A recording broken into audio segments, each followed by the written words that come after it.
سیدنا بلال سے کسی نے پوچھا تھا نا، اے بلال تم کیسے ایمان لائے، کیسے ایمان لائے؟ تو بلال رضی اللہ تعالیٰ عنہ نے کیا خوبصورت جملہ ارشاد فرمایا. انہوں نے فرمایا کیا پوچھتے ہو، میں مکہ المکرمہ میں رہتا تھا، غلام تھا، امیہ بن خلف میرا آقا تھا، مجھ پر ظلم کرتا تھا، لیکن میں مکہ المکرمہ کے لوگوں کو جانتا نہیں تھا، میرا ان سے تعلق نہیں تھا، ان سے رابطہ نہیں تھا. میں گھر کے اندر رہتا، اپنے آقا کی خدمت کرتا، لیکن وہ ظالم تھا، مجھ پر ظلم کرتا تھا، مجھے مارتا تھا. ایک رات جب میں شدید بخار کے مرض میں مبتلا تھا، سخت سردی تھی، مجھے بہت بخار تھا، تو اس نے مجھے کہا رات بھر کام کر، لیکن میں نے دوا لی، کمبل اوڑھ کے میں سو گیا، لیٹ گیا. میرا مالک آیا، میرا آقا آیا، رات لیٹ تاخیر سے مجھے اس نے جگایا، کمبل اٹھایا اور مجھے کہا اب کام کر، اور مجھے کہا کہ اب تو آسمان کے نیچے کوئی چھت نہیں ہے، سخت سردی تھی، کہا کھلے میدان میں اب تجھے یہ 2 کلو جو اس کو چکی میں پیسنا ہوگا، اور تو ساری رات محنت کرتا رہے، قمیص پہننے کی بھی اجازت نہیں ہے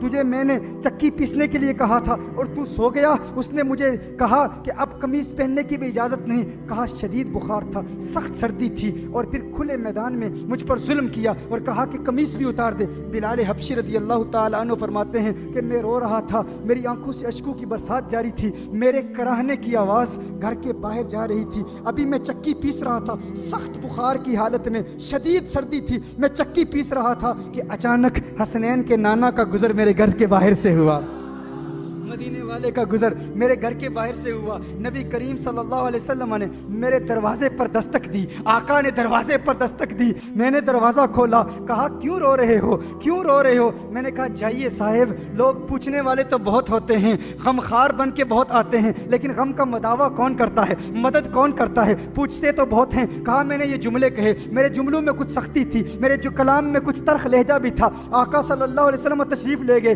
تو میں نے کہا ہاں دیکھو نا، ایسا ہی ہوتا ہے، پوچھنے والے بہت ہوتے ہیں، لیکن غم کا مداوع کون کرتا ہے، مدد کون کرتا ہے؟ حضور چلے گئے، میں نے جاتے ہوئے دیکھا تو میں نے سوچا چلے گئے، اب واپس کہاں آئیں گے؟ کہا ابھی چند لمحے ہی گزرے تھے کہ محمد عربی پھر میرے گھر میں آ گئے. میرے آقا کے ہاتھ میں گلاس ہے، پیالہ ہے دودھ کا پیالہ مجھے دیتے ہیں اور کہتے ہیں تم لیٹ جاؤ، سو جاؤ. مجھے کمبل دیا، مجھے کہا آپ لیٹ جاؤ. میں نے کہا ارے دیکھو مجھے لیٹنے کے لیے کہہ رہے ہو، لیکن میرا آقا تو بہت ظالم ہے، وہ تو مجھے مارتا ہے، وہ بہت ظلم کرے گا، چکی کیسے پیسوں گا؟ یہ کام اس نے دیا ہوا ہے. تو دیکھو وہ جو سبب وجود کائنات ہیں، وہ جو کونین کے والی ہیں، وہ جو خسرو خوباں ہیں، وہ جو سیاح لامکاں ہیں، وہ جو نازش ہر دو جہاں ہیں، وہ جن کے سبب سے یہ کائنات بنی، ان کا عمل دیکھو، ان کا عمل کیا تھا. وہ جو آقا ہیں، وہ نہ ہوتے کچھ نہ ہوتا، زمین نہ ہوتی، آسمان نہ ہوتے، چاند تارے نہ ہوتے. اسی لیے کہا زمین و زماں تمہارے لیے، مکین و مکا تمہارے لیے، چنین و چنا تمہارے لیے،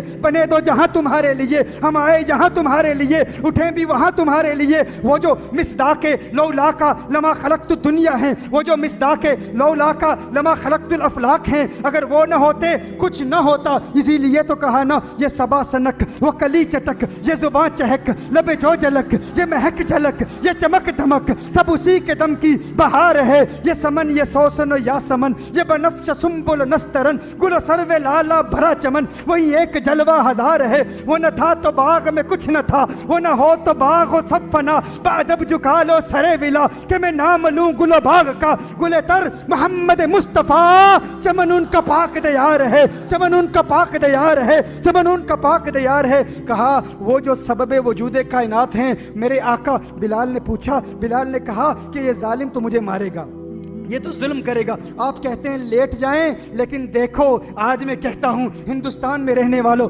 منگلور میں رہنے والوں، اگر تمہارے پڑوسی تمہیں کہتے ہیں کہ حضور دہشت کی تعلیم دیتے ہیں، حضور نفرت پھیلاتے ہیں، ارے دیکھو تو صحیح، وہ جو سبب وجود کائنات ہیں، جن کی وجہ سے یہ ساری کائنات معرض وجود میں آئی، ان کی ادائیں تو دیکھو، ان کے انداز تو دیکھو، ان کا کرم تو دیکھو، ان کی رحمت تو دیکھو، ان کی عنایت تو دیکھو. ارے وہ ایسے غمخوار ہیں کہ یہ نوازشیں، یہ عنایتیں ہمیں دو جہاں سے چھڑا دیا. غم مصطفیٰ تیرا شکریہ، مجھے جینا مرنا سکھا دیا.